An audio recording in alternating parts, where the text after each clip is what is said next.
কি গরম বন্ধুরা, তোমরা দেখতে পাচ্ছ কত সুন্দর লাগছে আকাশে মেঘটা, এবং দুই সাইডে দুটা বিল্ডিং, তার মাঝখানে যে আকাশে মেঘ, দেখো কত সুন্দর লাগছে বন্ধুরা।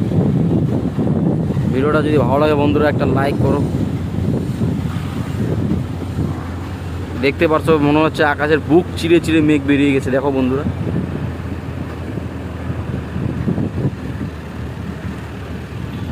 ভিডিওটা ভালো লাগলে বন্ধুরা একটা লাইক করে দিও।